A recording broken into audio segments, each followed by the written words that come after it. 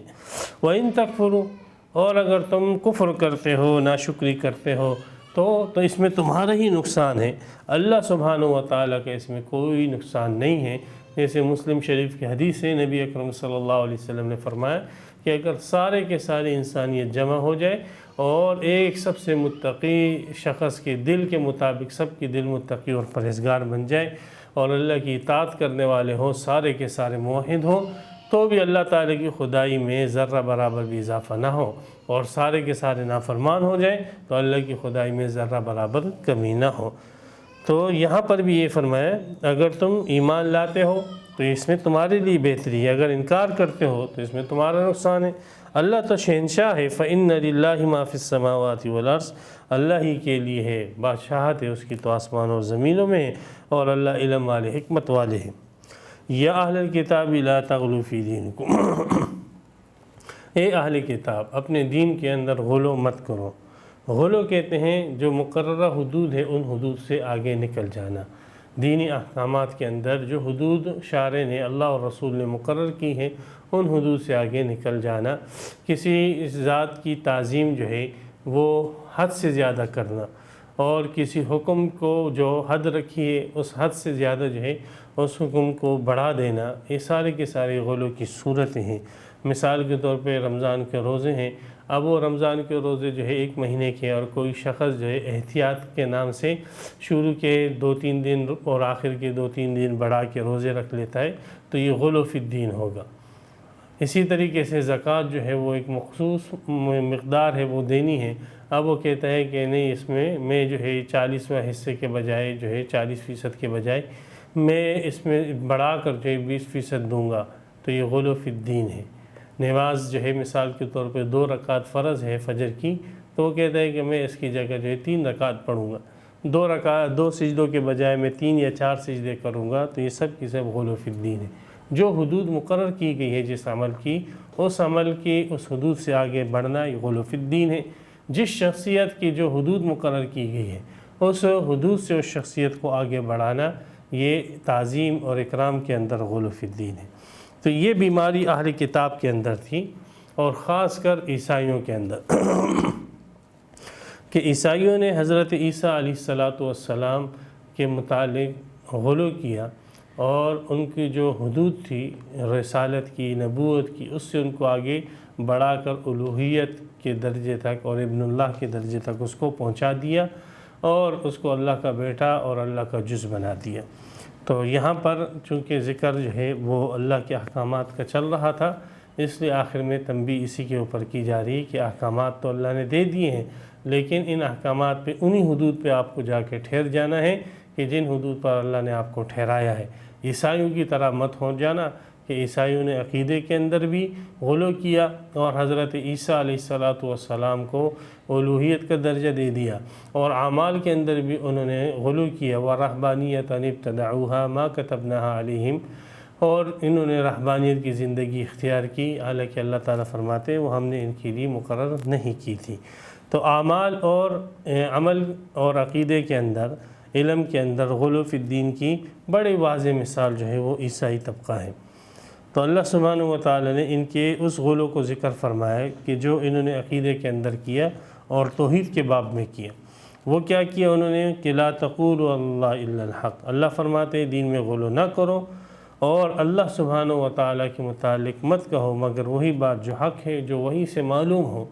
اللہ کی کوئی ایسی صفت بیان نہ کی جائے کہ جو اللہ سبحانہ و تعالی کے شائع نشان نہیں ہے، اللہ کا کوئی نام ایسا نہ ذکر کیا جائے جو وہی سے معلوم نہ ہوا ہو۔ اپنی طرف سے کوئی بھی نام اللہ کا رکھنا، اگرچہ وہ کتنا بھی اچھا کیوں نہ ہو، جب تک وہی سے معلوم نہ ہو، اس لیے کہ ممکن ہے کہ اس کے اندر کوئی نقص ہو اور آپ کا اس کی طرف ذہن نہ جائے۔ اس لیے احتیاط اسی میں ہی ہے کہ جتنے بھی اچھے نام ہوں تو جب تک وہی سے اس کی اطلاع نہ ملے تب تک اس کو اللہ کے لیے استعمال نہ کیا جائے، نہ کوئی صفت، نہ کوئی قول، نہ کوئی عقیدہ، نہ کوئی فعل۔ انما المسیح عیسی ابن مریم رسول اللہ، عیسیٰ علیہ السلام مسیح یہ مریم کے بیٹے ہیں۔ ابن مریم کے کر اس میں یہودیوں کا رد کر دیا اور عیسائیوں کا بھی رد کر دیا۔ رسول اللہ، اللہ کے رسول ہیں، اس میں بھی یہودی اور عیسائیوں کا رد کر دیا کہ ان لوگوں نے، یہودیوں نے تو اس کو علیہ باللہ جو ہے یوسف نجار کا زنا سے پیدا شدہ بچہ کہا، اور پھر اس کو اللہ کا رسول بھی نہیں مانتے تھے، اور عیسائیوں نے اس کو الوہیت کا درجہ دے دیا۔ تو اللہ سبحانہ و تعالیٰ نے فرمایا کہ یہودیوں کا عقیدہ بھی حضرت عیسیٰ علیہ السلام کے متعلق باطل ہے، اور عیسائیوں کا عقیدہ بھی باطل ہے، وہ مریم علیہ السلام کے بیٹے ہیں اور اللہ کے رسول ہیں۔ وَكَلِمَتُهُ، پھر رسالت میں اس کو ایک خاص اعزاز حاصل ہے کہ وَكَلِمَتُهُ، وہ اللہ کا کلمہ ہے، القاها الی مریم، جو اللہ نے ڈال دیا تھا مریم کی طرف۔ امام غزالی رحمۃ اللہ علیہ فرماتے ہیں کہ ہر مخلوق اور ہر جو ہے انسان اور حیوان کی پیدائش میں 2 عوامل، 2 اسباب جو ہے کاربن ہوتے ہیں۔ ایک تو وہ مادہ منویہ ہوتا ہے، مرد اور عورت کے ملاپ سے جو بنتا ہے، وہ اس حیوان کے پیدا ہونے کا ایک ظاہری سبب ہوتا ہے، اور دوسرا اللہ کا کلمہ کن ہوتا ہے جس سے وہ حیوان جو ہے عدم سے وجود میں آ جاتا ہے۔ تو امام غزالی رحمۃ اللہ علیہ فرماتے ہیں کہ حضرت عیسیٰ علیہ السلام کو اللہ کا کلمہ اس وجہ سے قرار دیا گیا ہے کہ یہاں پر پہلا سبب موجود نہیں تھا، جو کہ مرد اور عورت کے باہم اختلاط سے جو مادہ بنتا ہے، وہ سبب جو ہے یہاں پر موجود نہیں تھا، صرف دوسرا سبب جو ہے تخلیق کا موجود تھا، کلمہ کن۔ اسی وجہ سے حضرت عیسیٰ علیہ السلام کو جو ہے اللہ تعالیٰ نے کلمۃ اللہ کہا۔ اور یہی لقب اللہ تعالیٰ نے جو ہے حضرت آدم علیہ السلام کو دیا۔ سورہ الف لام میم سجدہ کے اندر ہے فَإِذَا سَوَّيْتُهُ وَنَفَخْتُ فَإِذَا سَوَّاهُ وَنَفَخَ فِيهِ مِن رُوحِهِ، اللہ تعالیٰ نے اس کی طرف اپنی روح کو جو ہے اس کے اندر ڈال دیا، یعنی اپنی پیدا کی ہوئی روح کو حضرت آدم علیہ السلام کے اندر ڈال دیا۔ اللہ نے فرمایا سورہ آل عمران کے اندر انما مثل عیسی عند اللہ کمثل آدم، حضرت عیسیٰ علیہ السلام کی مثال حضرت آدم علیہ السلام کی طرح ہے۔ تو جیسے حضرت آدم علیہ السلام میں یہ سبب اول موجود نہیں تھا، تو حضرت عیسیٰ علیہ السلام میں بھی سبب اول موجود نہیں ہے۔ تو اس وجہ سے حضرت عیسیٰ علیہ السلام کی خصوصیت ہے کہ یہ صرف کلمہ کن سے پیدا ہوا ہے، اس لیے اس کو کلمۃ اللہ کہا جاتا ہے۔ وَرُوحٌ مِّنْهُ، اور یہ اللہ کی طرف سے ایک مقدس روح ہے، ایک محترم روح ہے۔ روحیں تو ساری اللہ کی طرف سے ہیں، لیکن اس کو جو ہے خاص کر روح اللہ جو کہا گیا، اللہ کی روح، یہ اضافت شرافت کے لیے، ورنہ تو ہم سب انسانوں کی روحیں یہ اللہ ہی کی مملوک ہیں۔ جیسے جگہ ساری کی ساری اللہ کی مملوک ہے، لیکن بیت اللہ کو ایک خاص شرافت دینے کے لیے اللہ تعالیٰ فرماتے ہیں بیت اللہ یہ اللہ کا گھر ہے۔ مخلوق ساری کی ساری اللہ ہی کی ہے، لیکن حضرت صالح علیہ السلام کی اونٹنی کو ایک شرافت دینے کے لیے اللہ فرماتے ہیں ناقۃ اللہ، یہ اللہ کی اونٹنی ہے۔ بندے سارے کے سارے اللہ کے ہیں، لیکن نبی اکرم صلی اللہ علیہ وسلم کو ایک شرافت دینے کے لیے اللہ فرماتے ہیں عبداللہ، یہ اللہ کا بندہ ہے۔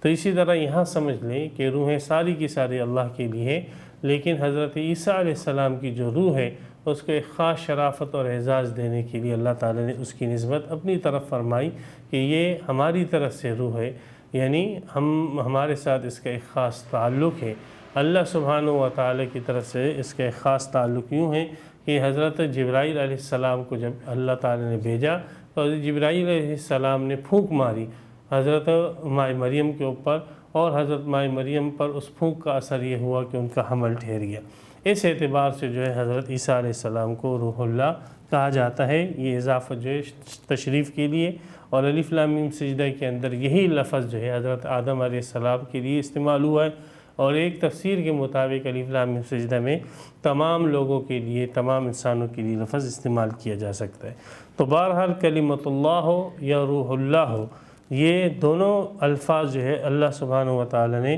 حضرت عیسیٰ علیہ السلام کی شرافت اور ان کے اعزاز اور ان کے اکرام کے طور پر جو ہے لائے ہیں کہ عیسیٰ مریم کا بیٹا ہے، اللہ کا رسول ہے۔ پھر رسولوں میں سے جیسے حضرت موسیٰ علیہ السلام کو خاص اعزاز دیا، کلام اس کے ساتھ کیا، اسی طرح حضرت عیسیٰ علیہ السلام کو خاص اعزاز کہ یہ اللہ کا کلمہ ہے، اور خاص اعزاز کہ روح منہ، اللہ کی روح ہے، یعنی اللہ تعالیٰ کی طرف سے بھیجی ہوئی خاص معزز روح ہے۔ تو یہ اعزازات حضرت عیسیٰ علیہ السلام کو دیے۔ اس سے بعض جو ہے پادریوں نے یہ نکالنے کی کوشش کی ہے کہ قرآن بھی جو ہے یہ تعلیم دیتا ہے کہ علیاذ باللہ حضرت عیسیٰ علیہ السلام اللہ تعالیٰ کا جز ہے۔ حاشا وکلا، پورا قرآن جو ہے اس بات پہ بین دلیل ہے، واضح جو ہے دلیل ہے، اور واضح جو ہے قرآن مجید میں اس قسم کے عقائد کا واضح طور پہ رد کیا گیا ہے، اور اس قسم کے جملوں سے جو کلمۃ اللہ اور روح اللہ قسم کے الفاظ سے جو ہے اپنے غلط عقیدے کو پیدا کرنا اور اپنے غلط عقیدے کے اوپر استدلال کرنا، یہ پادریوں کی ذہنیت ہی ہے جس کی وجہ سے انہوں نے تورات انجیل سے اس قسم کے غلط عقیدوں کا استنباط کیا ہے، اور حضرت عیسیٰ علیہ السلام کو اللہ کا بیٹا اور اس کا شریک بنا دیا، حالانکہ پوری تورات کے اندر، زبور میں اور دیگر جو انبیاء کرام کی کتابیں ہیں، قدیم ہو یا بائبل قدیم ہو یا جدید ہو، انجیل ہے، اس کے اندر آپ دیکھیں گے تو آپ کو تعجب ہوگا کہ حضرت عیسیٰ علیہ السلام کے متعلق جو نظریہ یہ عیسائی پیش کرتے ہیں وہ اس سرے سے اس میں ہے ہی نہیں، بلکہ وہاں پر جو عبارتیں ہیں اور وہاں پر جو جملے ہیں ان جملوں سے کشید کرتے ہیں، جیسے قرآن کے اس جملے سے کلمۃ اللہ سے زبردستی کشید کر رہے ہیں کہ وہ اللہ کا کلمہ ہے تو اللہ کا کلمہ ہوا تو اللہ کا حصہ ہو گیا، اور اللہ کی روح ہے تو اللہ کی روح ہو گئی تو اللہ کا حصہ ہو گیا، علیاذ باللہ۔ اس قسم کی جہالت کی باتیں ہیں، نہ عرب کے محاورات کو سمجھتے ہیں، نہ قرآن مجید کے اندر سیاق سباق کو سمجھتے ہیں۔ قرآن مجید کا تو بنیادی موضوع یہی توحید ہے۔ تو قرآن مجید کبھی بھی اس قسم کی شرکیات کی دعوت اور اس قسم کی شرکیات کی باتیں نہیں کر سکتا ہے۔ کلمۃ اللہ کہنے کی وجہ بھی میں بتلا چکا کہ اللہ تعالیٰ کے کلمہ کن سے ہی یہ پیدا ہوئے ہیں، باقی مخلوق کے اندر اور بھی ظاہری اسباب ہوتے ہیں، اس میں کوئی ظاہری سبب نہیں تھا، اس لیے اس کو کلمۃ اللہ کہا۔ روح اللہ جو کہا اس کی خاص وجہ بھی میں بتلا چکا، ساری روحیں اللہ ہی کی طرف سے ہیں، اس کی اپنی طرف جو نسبت فرمائی وہ نسبت جو ہے وہ شرافت کے لیے ہے کہ اللہ ہی کی طرف سے یہ مقدس روح ہے۔ فآمنوا باللہ ورسولہ، سو ایمان لے آؤ اللہ پر اور اس کے رسولوں پر، یعنی محمد صلی اللہ علیہ وسلم پر ایمان لے آؤ، اس لیے کہ محمد صلی اللہ علیہ وسلم پر ایمان لانا تمام رسولوں پر ایمان لانے کو مستلزم ہے، اور محمد صلی اللہ علیہ وسلم کا انکار کرنا تمام رسولوں کے انکار کو مستلزم ہے۔ جو عیسائی یہ سمجھتا ہے کہ میرا ایمان ہے حضرت عیسیٰ علیہ السلام پر، اور جو یہودی یہ سمجھتا ہے کہ میرا ایمان ہے حضرت موسیٰ علیہ السلام پر، اور وہ پیغمبر علیہ السلام محمد صلی اللہ علیہ وسلم پر ایمان نہیں لاتے ہیں، تو ان کا موسیٰ اور عیسیٰ علیہ السلام پر بھی ایمان نہیں ہے، وہ ایمان بھی جو ہے وہ کفر ہے، اور وہ ایمان بھی قابل قبول نہیں ہے، اس لیے کہ ایک نبی کی تکذیب تمام انبیاء کرام کی تکذیب کو مستلزم ہے۔ تو اس لیے اللہ تعالیٰ نے فرمایا کہ ایمان لے آؤ اللہ پر اور ایمان لے آؤ تمام رسولوں پر،